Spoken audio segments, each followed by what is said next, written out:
Hello. Hello, I'm John Mee from Alive and Kicking, speaking to you from Leeds in West Yorkshire in England, and delighted to be with you. Well, here I am, ready to think about introducing you to the idea of a journey to the sea and beyond.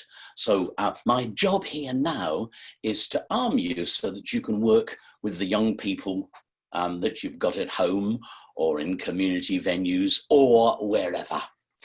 What I'm going to do is to try to bring you some adventure. I'm going to try to bring you some travel. I'm going to try to bring you, a little bit of thinking, followed by some exploring. Then beyond that, there will, of course, be story making as well as storytelling. And then there'll be, watch out, in every story there needs to be a little bit of danger, followed by some excitement. And you never know, we might just get a chance to reflect and celebrate. Those are my aims. We'll see as we go along how many of them we achieve. I should say that we're all grateful to the Abu Dhabi Early Childhood Authority for making this initiative possible. And thank you, Bright Start, for inviting me to be with people this morning. While we're in this webinar together, I'd like to invite you, if you'd like to ask any questions. You can do that in a number of different ways. For example, you could use Zoom to raise your hand if you have a question. And what I will try to do then, if you raise your hand, I will try to invite you to talk with me as the webinar goes along. So please do have the courage to raise your hand if you have a question. And then if you are invited to join us, make sure that you've got yourself unmuted so that I can hear what you're saying. The other thing to say to you is that if you have questions and you don't feel like raising your hand, you can always leave them in the chat box. And then at the end of this webinar, I'll try to answer as many as I can. And if we have too many, you can email them to me, and the Alive and Kicking email address will come at the end of this webinar. All right, let's get cracking. There's kind of three moments coming up now. Moment number one is I'm going to try to help you to understand the material and the method that I'm going to suggest for making a journey to the sea and beyond. Then secondly, we'll have some question time. And then after that question time is over, you can send questions to the Bright Start website or email me, and I'll try to respond to you as soon as I can. I'm lucky with my job, story making and storytelling. There's a difference, isn't there? In storytelling, you might have the words already in a book, or you might have the pictures assembled and you might tell them to each other. In story making, we are all implicated in the story making. We all have decisions to take. And that's what interests me, using drama to help people to make stories and then tell them to each other. I just wanted to begin by showing you, well, that's me, John Mee. I just wanted to begin by showing you a picture of some of the children that I've worked with, quite recently. And I've been on several journeys as well. Look, here I am on a journey to the bottom of the bottom of the bottom of the sea. And here's the skipper of the boat. And here I am as old Tom, and this young man here is in the middle of making his own decision in the journey to the bottom of the sea. And then another journey that I've been involved in recently. Here I am with a group of slightly older children on a journey to the top of the mountain The idea here is that we are meeting the woman who has arrived at the top of the mountain in the middle of the night. And we don't know where she's from. We don't know who she is. She's got a bundle of rags with her. She's sleeping at the top of our mountain. What's she doing there? Let's take our journey up the mountain to find out. And we can inquire into the journey that she's been taking. So that was a slightly older group. And then a younger group. Here I am with a young lady, and there's mums and dads and grandmas and so on in the background. And here I am telling her about the adventure, the journey that I've just had as a space captain, as an astronaut on the way to Mars. So what I did was I put my space captain's hat on just like that. I said, I just want to tell you a few things. I went all the way journeying to Mars. And when I got there, there was a dust storm blowing. I couldn't see a thing, and it felt to me like my journey had been wasted. But then I remembered my instructions. I took my Mars atmosphere bottle. I took the cork ready. I moved it around to collect the Mars atmosphere, put the cork in. And you know what they say?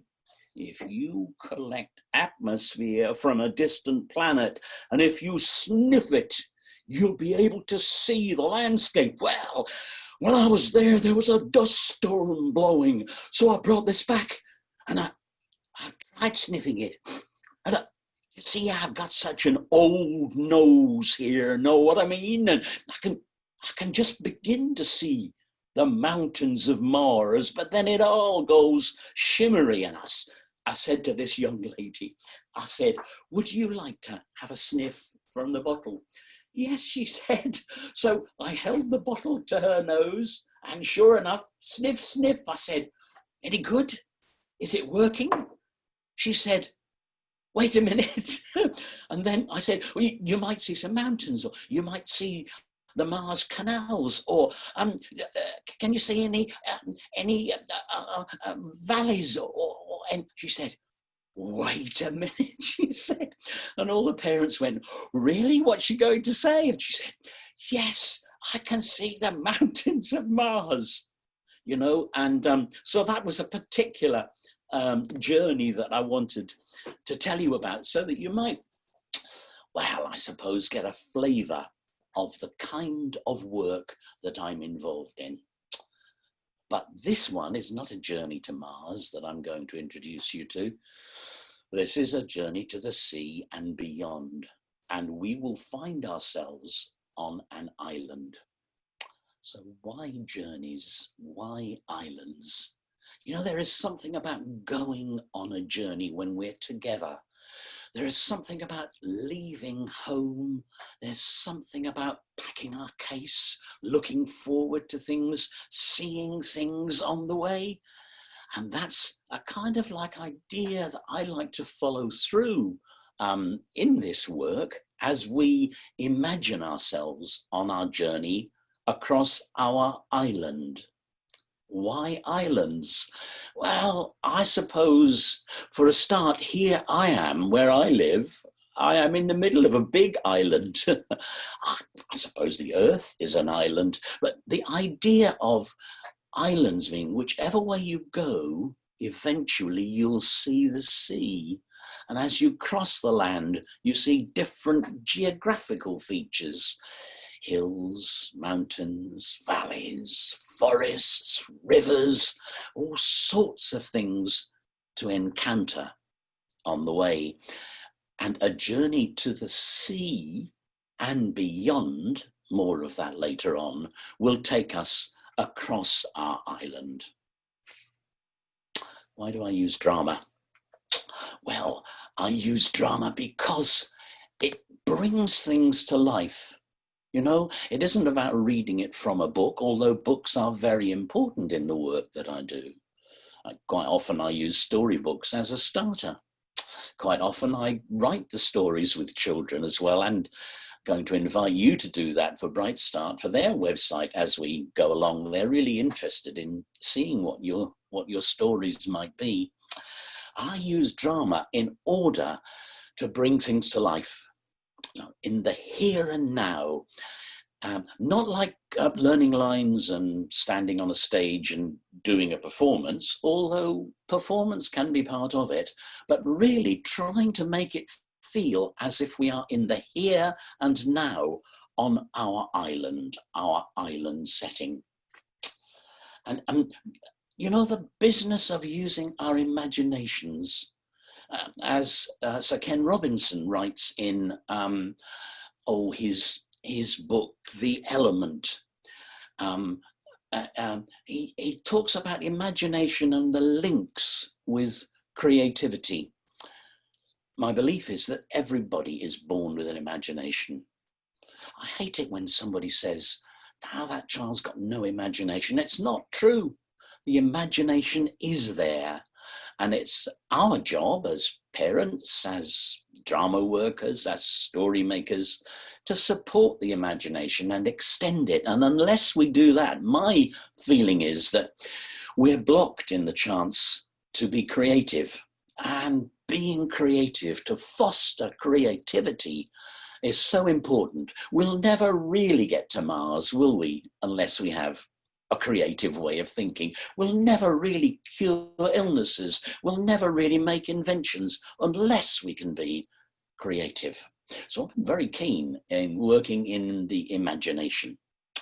And underpinning my work is what I use my tutor, Dorothy Heskett, her expression, the mantle of the expert, in which we as adults, we withhold some of the knowledge that we know and let the children have the opportunity to be the experts, to be the space explorers, as if for real, to be the people who are mining for gold, as if for real, to be the people who are thinking about what next to do with the cattle or the sheep or the goats or the ships. Let the children be those experts, and we move into a different mode. Now, so welcome to the first of these 3 webinars, and Bright Start have asked me to think specifically about working to incorporate ideas for children who have special needs. So that's the frame that I'm working from. There'll be a lot of material coming from me now in this 1 hour that I have with you. Don't be afraid to kind of, cut bits of it out and use what you want, and take some bits and go, well, no, that's maybe not for me. Or maybe later you go, maybe I'll have that back in. Don't be afraid to stop and start. Don't be afraid to give yourselves time, because you know your children so much better than I possibly can. You can never predict, can you, how children will respond? You can never really predict what their outcomes will be, because it depends on their own particular needs. And so, let me share something with you now. Here we go. A journey to the sea and beyond. Some guidelines. What I've done here is to put together some ideas that you might like to have, and you'll find all these ideas in the handout on the Bright Start website. So I invite you to look at those handouts before you begin working with your children on a journey to the sea and beyond. First things first.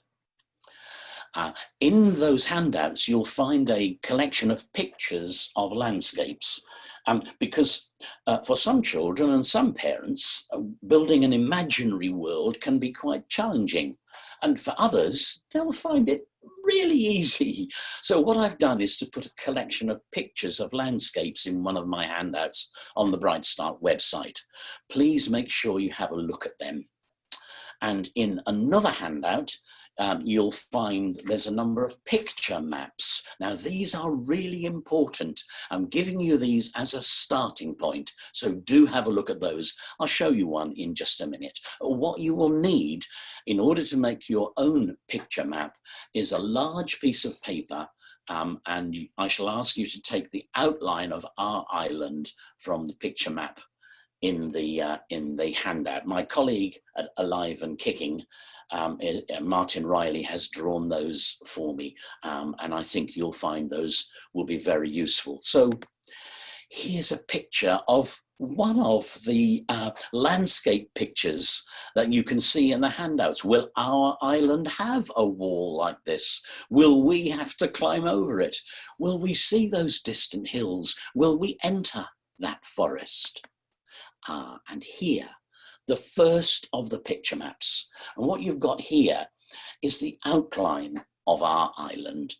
I'd like to invite you to use this outline with your children, and you'll need a large piece of paper with the outline a bit like this, or you could change it slightly to make it your own.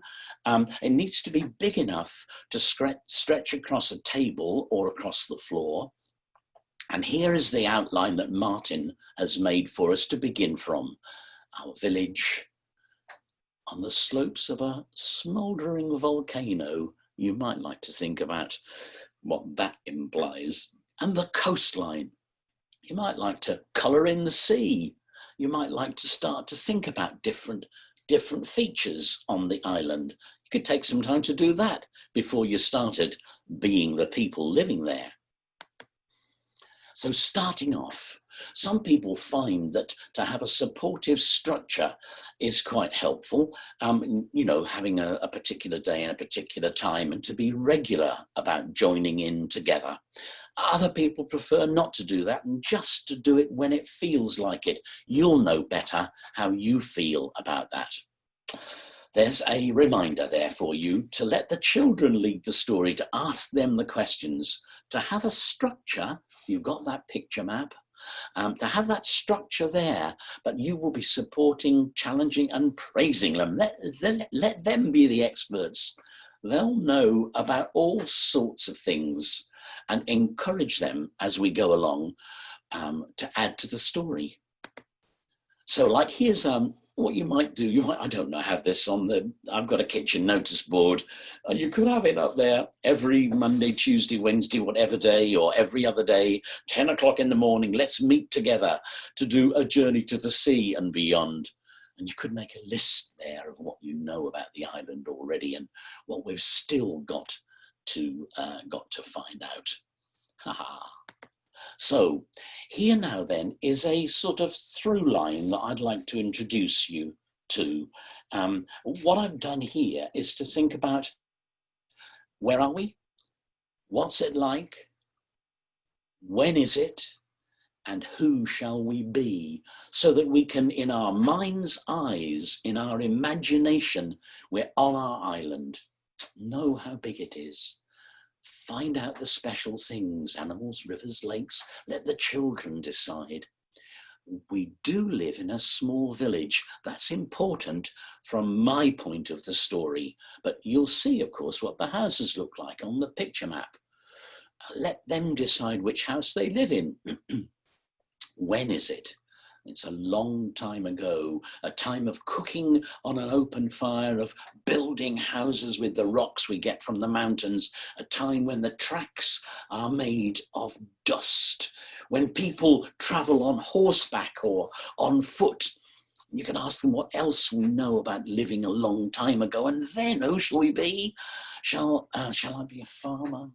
I could be a baker of bread. I could be a weaver. I could be almost anything. Let them decide what they are.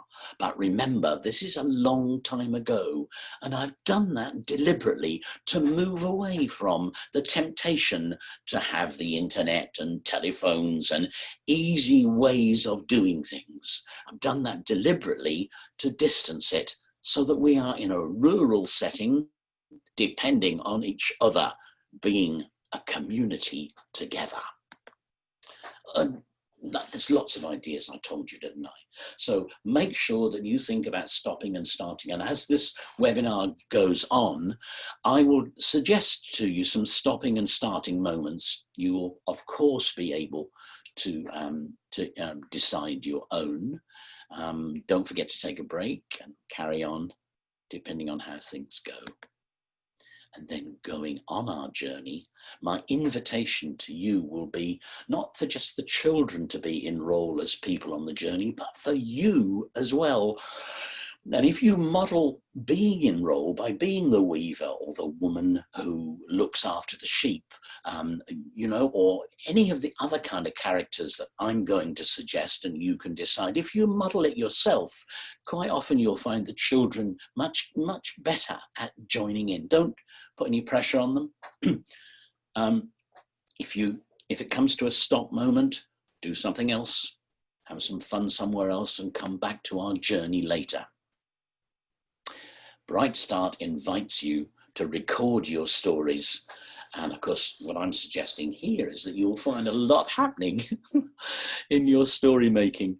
And one way of remembering what happens is to use the picture map, so that you might write words, you might draw, you might color things in, you might write down a list of things. So have felt tips, pens, paints, pencils, so that you can color in, write things down and add mountains and so on. So take that as an opportunity. And of course, have fun.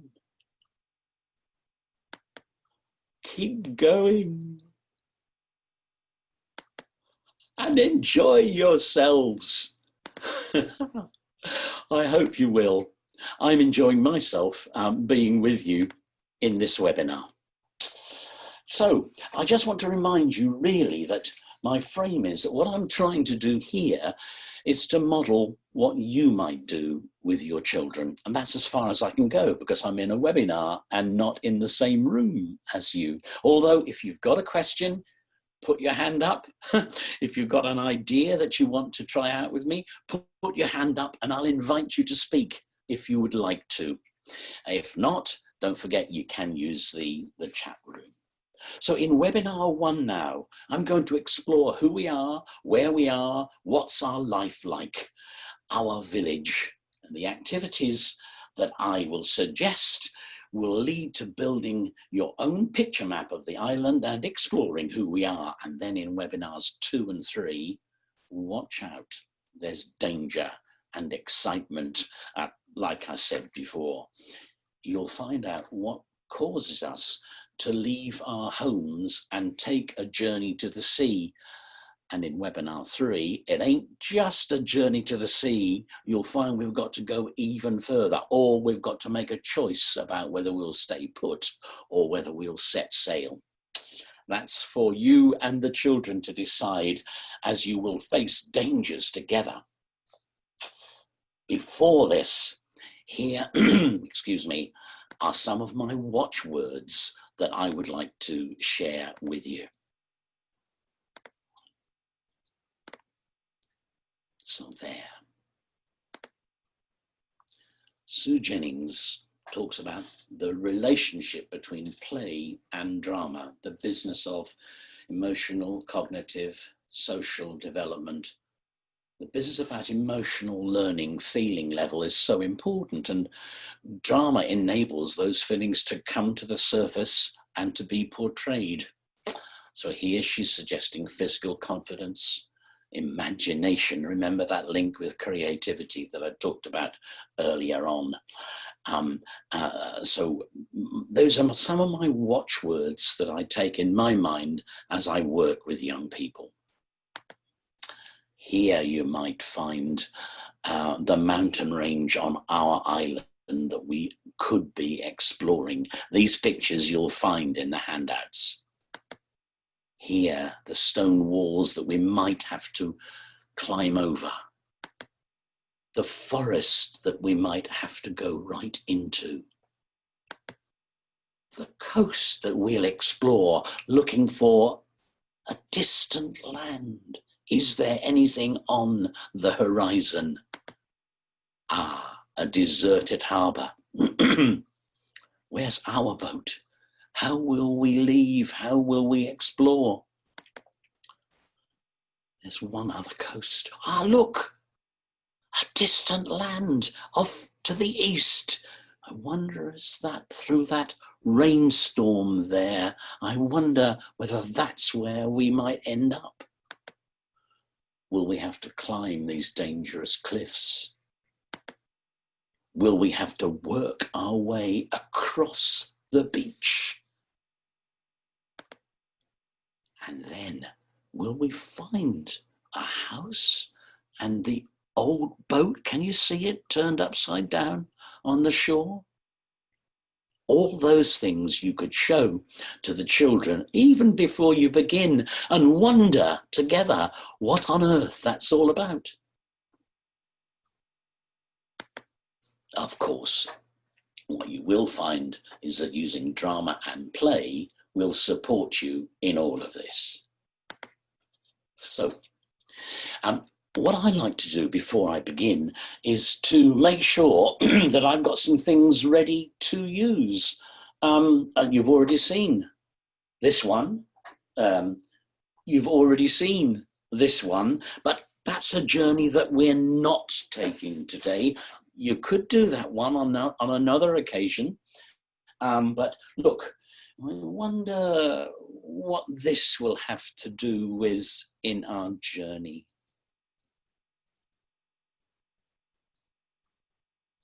I wonder why these are ready for me to use. I wonder what part of the journey this will be in. I wonder why this is with me. I wonder why this is with me. I wonder why this is with me. All those things could be part of our story. But the wondering is the important. And what I quite often do before I begin is to show some children those things, and maybe have them hidden under a blanket and take the blanket away and say, you know, all these things will be used today. Have a think about how you would include them in a story.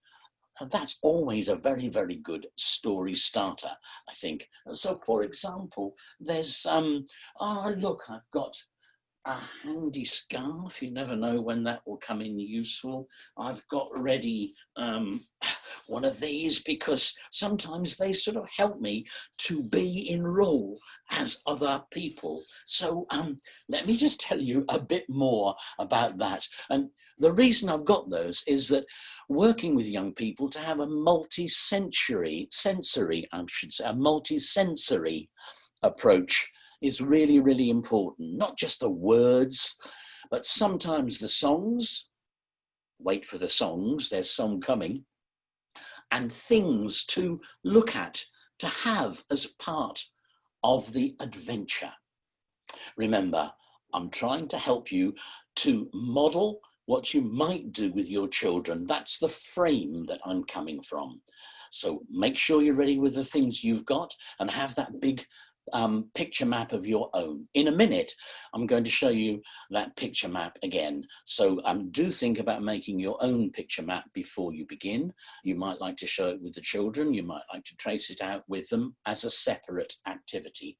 But whatever you do, you might like to add things like the colour of the sea, a lake. You might like to put in a river. But remember, this is deliberately years and years ago, when the tracks are made of dust. And in the summer, the wind blows the dust. But in the winter on our island, when the rain pours, the tracks get claggy with mud. It's that kind of place, cooking on fires, making your own clothes, no internet, small houses. Our island years ago, because I'd like to distance it from just picking up the telephone to solve a problem or going on the internet. Let's leave that behind. Let's see if we can imagine living on our own thinking, our own ways of being. Now, let me show you a new one. Here I am. I'm going to share the screen with you here.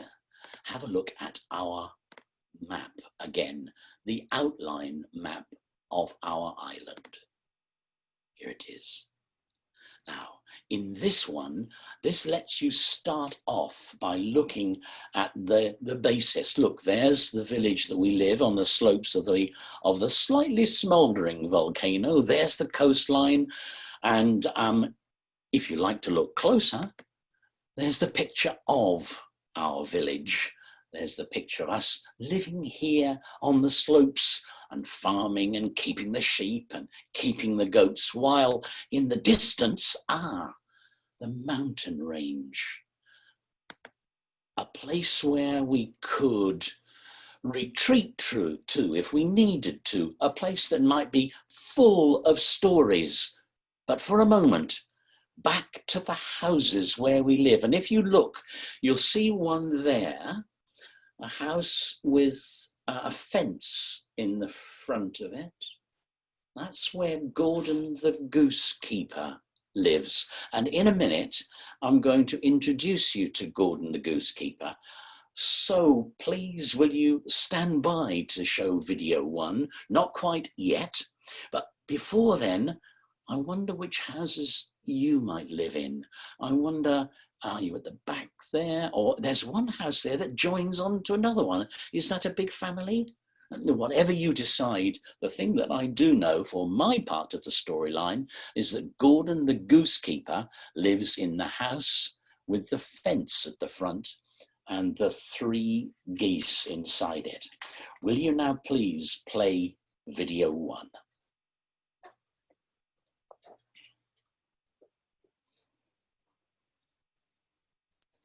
So here I am preparing to go into role, to kind of stop being myself for a moment, to start to think about being somebody else in the story that we're making. And I'm choosing to be Gordon the goose keeper. Let me show you a couple of things about what I have to do to get my mind ready. You might find this useful. You might find your own ways of getting into role. And sometimes you just do it on the spur of the moment.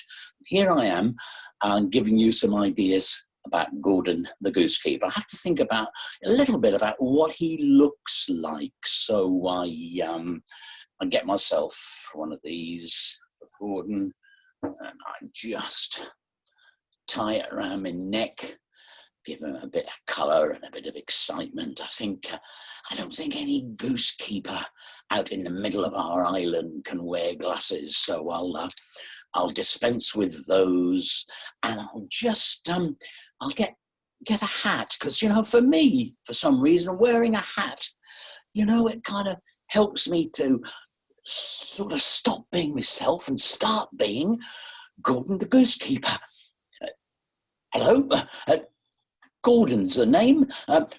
Goosekeeping is my game. Well, let me just show you a picture of some of my geese. Hey, look, here they are, 3 of them. Oh, they're beautiful creatures.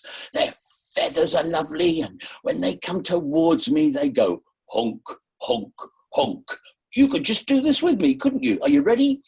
Honk, honk, honk. That's it. Come on, join in. Honk, honk, honk.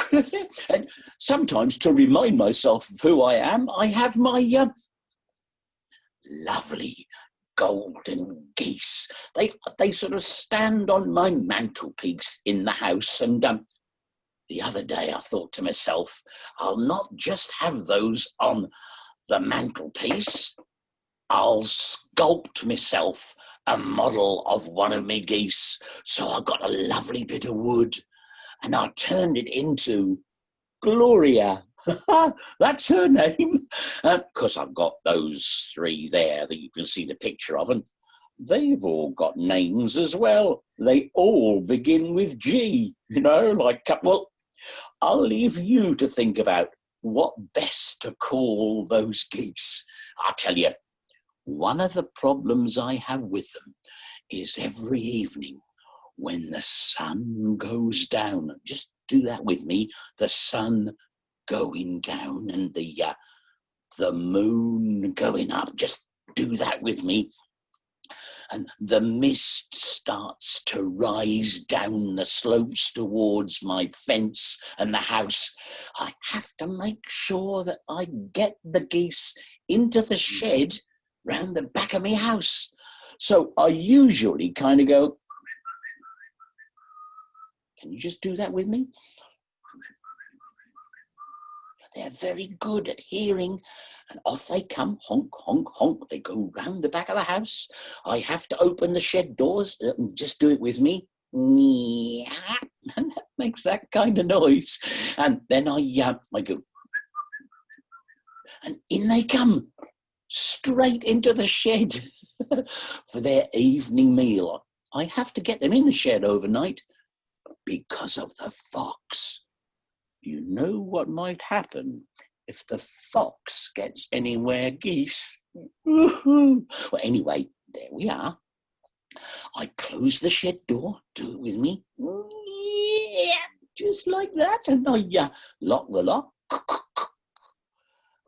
There they are, safe and sound, except sometimes all night long they go honk, honk, honk, just like that. Anyway, that's me. Gordon the Goose Keeper. Nice to meet you all. All the best.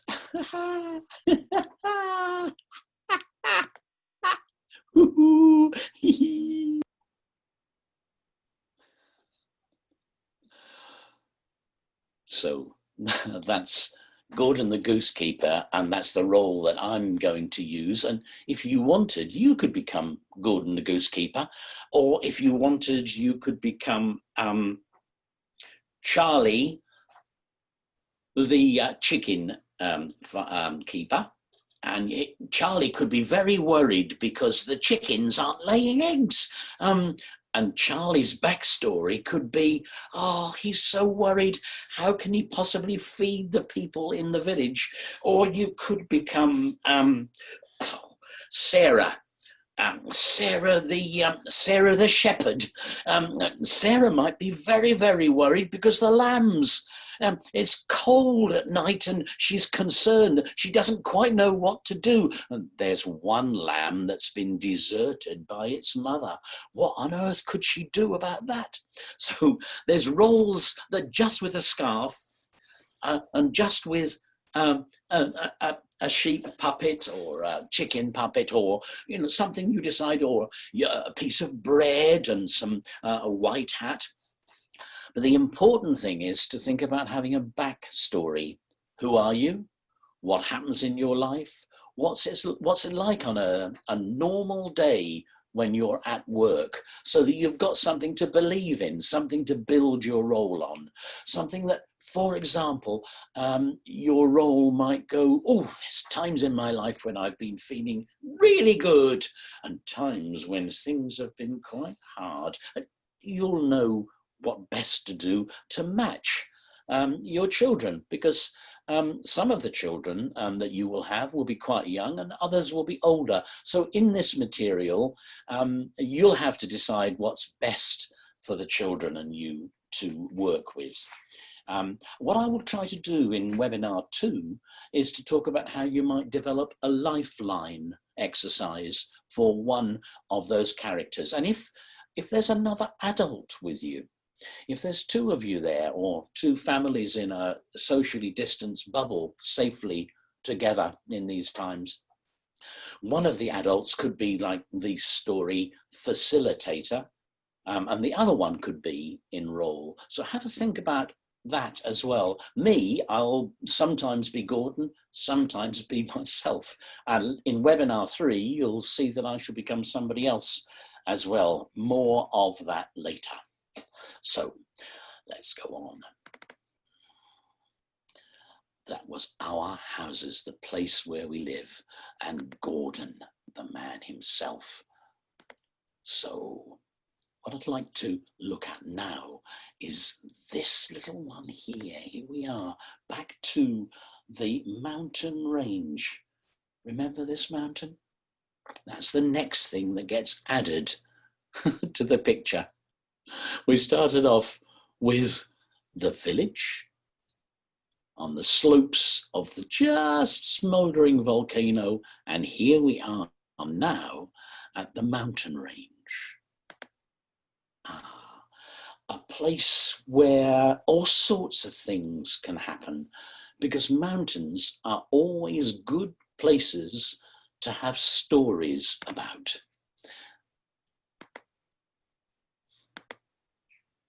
You'll find, of course, that as we go along, there's all sorts of story opportunities in our work. I'd like to introduce you to lots of offshoot stories. We've got one main story, which we shall be exploring in webinar 2, and it's to do with the volcano, but more of that later. I bet you can guess what's going to happen there. But there are all sorts of possible stories as offshoots. I challenge you to see as many as you can find. Send some to me, send some to Bright Start. I would love to read some of your stories, and I'll give you the alive and kicking email address that you can send them to at the end of this webinar. You know, mountains are always good places to have stories about. So stand by, please, Alex, to show video 2. And here is a way of stopping for a story. In video 2, you'll find a storyline about Gordon being at the mountain and something quite strange happening. And I'm introducing this in order to give a particular moment for an offshoot story. So Alex, will you please now play video 2? Thank you. Hello again. Yes, it's me, Gordon the Goosekeeper. I just wanted to tell you something about me geese that I haven't told you so far. This is something that happened the other day. You're probably wondering why I've got this picture of the mountain range behind me. Let me tell you. My geese, you know, they can be a little bit naughty at times. And when I say naughty, I mean they don't always do what they're told. I'm sure that you always do what you're told, but my geese, they don't. Sometimes they go wandering off, and just to make sure I can always find them, I put a little bell around one of their necks. And sure enough, the other day, they went wandering off towards the mountain. I saw them in the distance going honk, honk, honk, honk. Do it with me. Honk, honk, honk, honk. And they were walking along quite quickly, almost as if they were hunting for something. I couldn't work it out, and because it's quite a long way from our houses all the way to the mountainside, it took me a long old time. And by the time I got there, oh, my heart, it was going like this. Just do that with me. And I sat down until my heart went back to normal. Just do that with me. And all of a sudden, I heard this. I thought, that must be my geese. And so I walked along a bit further. Sure enough, there on the side of the mountain, they were pecking away with their beaks. There was earth going here, earth going there. Do it with me. Earth going here and earth going there. There were stones going boof, boof. Do it with me. Boof, boof. And even some rocks going. Just do that. Boof, boof. And there was a whole pile of muck on the side of the mountain. In the middle of the muck, I could see something glistening, something sitting there, covered with muck, I brushed the muck off, and this is what I found. A golden key with a necklace wrapped around it. The geese had dug up this golden key and they'd just left it lying there by the pile of muck. They turned their eyes to me as if to say, look what we found, Gordon. I couldn't work out who the key belonged to, who the necklace belonged to. I couldn't work out what the key might open. I couldn't work out who would wear the necklace. I couldn't work out why. It was there, buried on the side of the mountain. I'll bet you could. I'll bet you could find the story of the key and the necklace. Have a go. Let me know how you get on.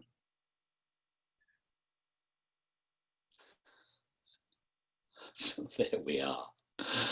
The story of the key and the necklace. My challenge to you is to talk together with the children and see if you can solve the mystery. Who did it belong to? What would the key open? What would you find inside, whatever it is that the key opens? Would the lock be stiff or would it be easy to open? Would you lift a lid or would you push a curtain to one side? Would something come out? The beginning of the story by asking each other those questions. You could, on your picture map, you could draw the place where the geese found the key and the necklace, and you could draw the picture of the story. Who knows? You could go anywhere with it, and of course there'll be lots of stories that you will be able to think about. Here's a couple of ideas for you. For example, I wondered about the story of the dragon at the top of the mountain. There's always a dragon there somewhere, you know. And is it the sleeping dragon? Is it the one that in the night just roars occasionally? Is it the story of the dragon that comes down from the mountain? Is it the story of the dragon that's the kindest dragon in the world? Is it the story that the dragon becomes a pet in your family? Or has the dragon got children as well, you know, little dragons? Does the dragon fly? If you could sit on the dragon's back, where would it take you to in your story? Poof, that's one you could think about. What about a story about an ice cave that you find in the mountains? There might be a genie hiding in the ice cave just around the third rock on the side. And if you walked into the ice cave, you might have to solve the riddle of who am I? What do I look like? Can you see me? Or a better riddle than that one. But then the genie might appear. You could become the genie, the child could become the genie, the other adult, if you've got two of you there. Have a think, please, about that possibility of a story. Or the eagles that fly always around the top of the mountain. They never seem to land. What's that about? There's some story ideas that I would like you to have a think about. And do email me some of your stories. I'd love to see what you get up to. And I know that Bright Start would like to have some of your stories as well. And after that, you could have one of your stop moments. But now today, because I've got another, 10 minutes left, I'm going to carry on. So I'm going to take you now back to the map of our island. And I kind of begin to wonder what it is that we will call our island. What will we, what sort of name will we choose for it? Is it a name that helps us to know about the geographical features? Is it a name that helps us to know more about the people? Look, there's the village, the sleeping volcano, the mountain range, and now, an addition to it. And you could add these as you go along and surprise the children, or they could surprise you. I don't know. You could have some of these cut out already before you begin to stick on your picture map. Naming the island is so important. And of course, look, a name about a harbour, a mountain, the island of mountains, the island of, you do it because you'll be so much better than I am. But look now, the harbour and two boats, and the harbour close up. What can we tell about the people who sail those boats? Is there a story? Do they have a song? Music's so important. Here's my song of those two boats. You'll do it better than I can. It goes like this. It's got repetition in it, so if you feel like joining in, please do. Let the wind fill our sails, we're off to sea. Let the wind fill our sails, we're off to sea. Let the wind fill our sails, the wind fill our sails, the wind fill our sails, we're off to sea. Let the clouds cross the sky, we're off to sea. Join in. The clouds cross the sky, we're off to sea. Join in. The clouds cross the sky, the clouds cross the sky, the clouds cross the sky, we're off to sea. Let the waves roll beneath, we're out at sea. Join in now. The waves roll beneath, we're out at sea. I always find that songs are things that children can join in with. I hope you will. Let the waves roll beneath, the waves roll beneath, the waves roll beneath, we're out at sea. Well, you'll do a better one than I can. Another story opportunity. What's this boathouse? What's happened to this old broken boat? What's the story of that? Oh, it's a lovely, lovely, lovely, lovely island. It's got 1,000 stories.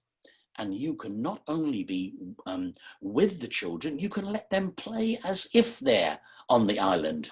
Free play. I'll talk more about that when we meet in webinar 2.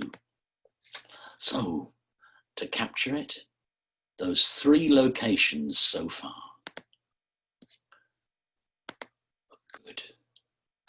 Well, just 5 minutes left. 5 minutes left to kind of just recap things. Thinking about the name for the island. This other song that I thought about, with thanks to Pete and Diesel, who have a song called My Island that I've heard. It goes, my version of it goes, are you from the island's mountains? Are you from the island's shore? Are you from the island's village? Are you hearing the rivers roar? Are you from the island's mountains? Are you from the island's shore? Are you from the island's village? Can you hear the river roar? You can add other verses to it or make your own. I just think, remember music as part of this. And there's another possible stop moment. My challenge to you is to create the island song. And if you email it to me, I'll try to sing it in webinar 2. Give it a go. See what you could do. I would love it if you would. It's a lovely place to live. And you'll find out in webinars 2 and 3 that the people of the island, that's us, we're going to have to face danger together. But before we go to that, I just want to offer you a chance to look at the checklist that I've put together as this webinar comes to an end. Here, a checklist to make sure you've got things ready before you begin. If you want to, create a timetable to help.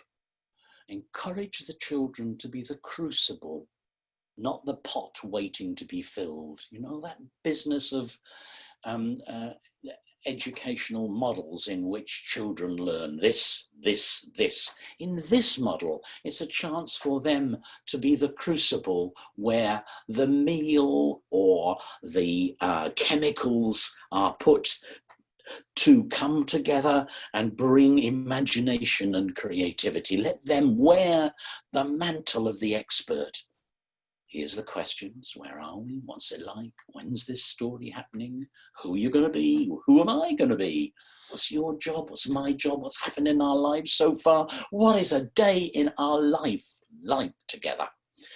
Don't forget to be ready to have stops, start moments. And don't forget, if you've got questions, I've got about 5 minutes left. You could send them to me now. There's a chance for you to put your hand up if you want to, or put them in the chat, or send them to Bright Start, and they'll pass them on to me. And I will then try to answer them before we meet again for webinar 2. So there we are, coming towards the end of webinar 1. It's been great to be with you. I have enjoyed that.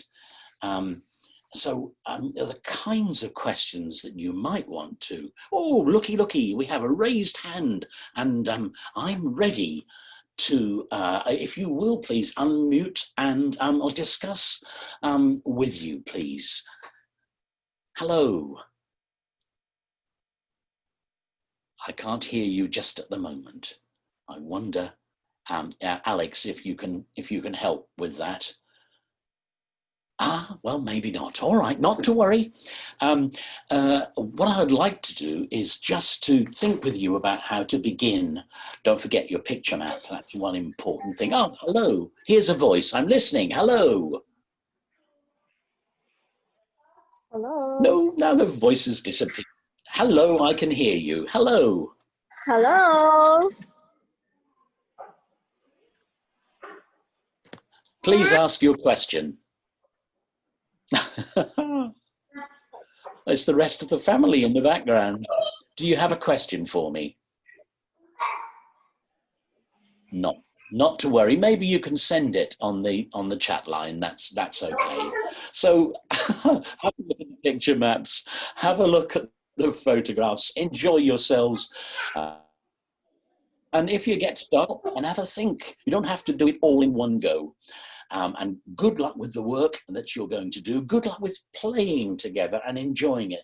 And, please remember that you can, together, you can have a lot of fun while you're doing this. Think about where you're going to do it. Think about, are you going to be in your house? Might you be outside? Don't forget to send the storylines to Bright Start, and to me as well at Alive and Kicking at ntlworld.com. That's alive and kicking at ntlworld.com. You'll find that in the handouts. So I'm about now to begin to wind up this first webinar by saying how much I've enjoyed being with you, wishing you well on this Monday, and hoping to see you at some point for webinar 2 and webinar 3. Meanwhile, all the very best to you. Our very best wishes from John Mee at Alive and Kicking in Leeds, in West Yorkshire, in England. Bye-bye now.